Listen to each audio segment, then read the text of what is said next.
Hello everyone, আসসালামু আলাইকুম। Welcome back to my channel Lima's recipe. আজ আমার রেসিপিতে আপনাদের জন্য রয়েছে ঝটপট একটা পিৎজার রেসিপি। আজকের পিৎজাটা আমি তৈরি করেছি কোনো রকম baking powder, baking soda, east, আটা, ময়দা ছাড়া।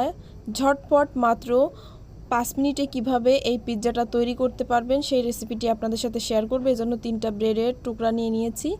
এই ব্রেডের টুকরাগুলোকে একটু ছুরি দিয়ে স্লাইস করে নিব। তো স্লাইস করে নিয়ে পিৎজাটা তৈরি করলে ভালো হয়। আপনারা চাইলে গোটা ব্রেড দিয়েও করতে পারেন। তো আমি এভাবে 3টা ব্রেডের পিসই কিন্তু একে একে কেটে নিব।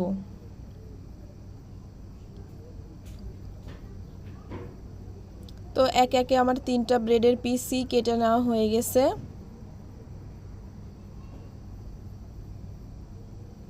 এবার এগুলাকে আমি একটা প্লেটে তুলে নিব।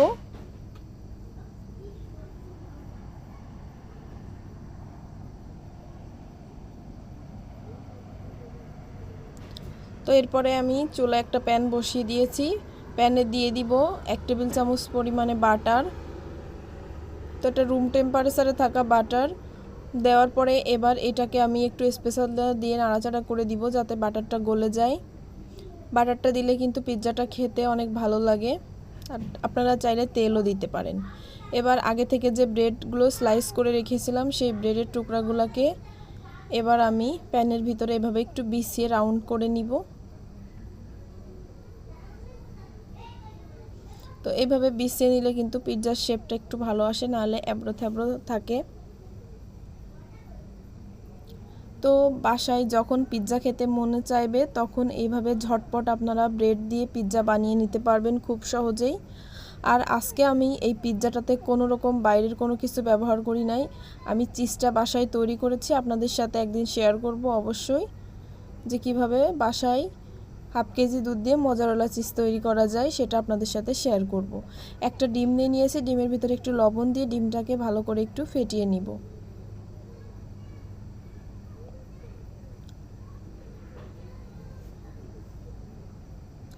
তো এবার ডিমটাকে দিয়ে দিলাম ব্রেডের উপরে।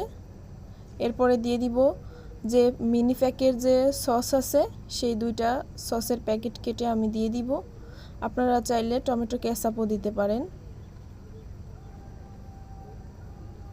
কিন্তু পিৎজাতে মাস্ট বি সস কেচাপ কিন্তু অবশ্যই দিতে হবে, তা না হলে কিন্তু পিৎজাটা খেতে ভালো লাগবে না।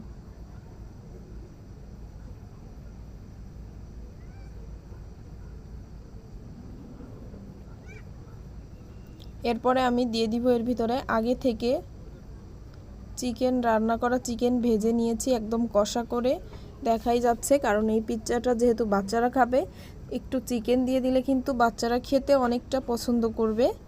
এরপরে দিয়ে দিব আমি মোজারেলা চিজ। এই চিজটা কিন্তু আমার বাসায় তৈরি করা। আমি হাফ কেজি দুধ দিয়ে চিজটা তৈরি করেছি। অবশ্যই আপনাদের সাথে আমি কোনো একদিন এই চিজের রেসিপিটা শেয়ার করব। অবশ্যই দেখতে আমার সাথেই থাকবেন, আমার চ্যানেলটিকে সাবস্ক্রাইব করে। আমি সহজভাবে আপনাদের সামনে ভিডিও উপস্থাপন করার চেষ্টা করি, যাতে আপনারা ফুল ভিডিও দেখলে ভালোভাবেই পিৎজাটা তৈরি করতে পারবেন।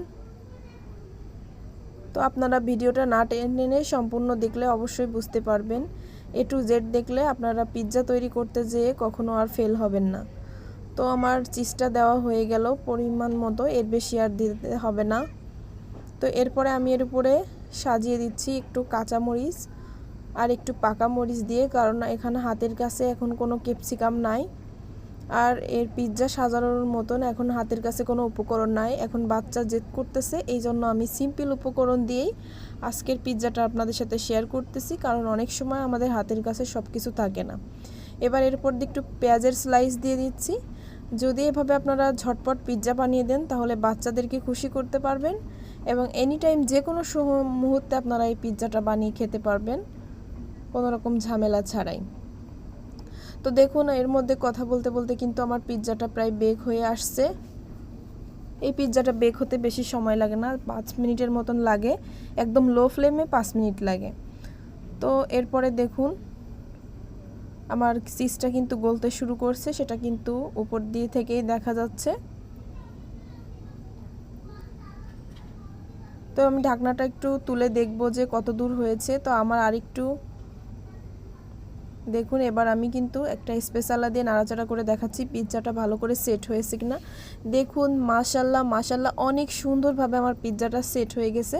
এবার কিন্তু আমি চুলাটা বন্ধ করে পিৎজাটা চুলা থেকে নামিয়ে পরিবেশন করে আপনাদেরকে দেখিয়ে দিব কতটা সুন্দর হয়েছে।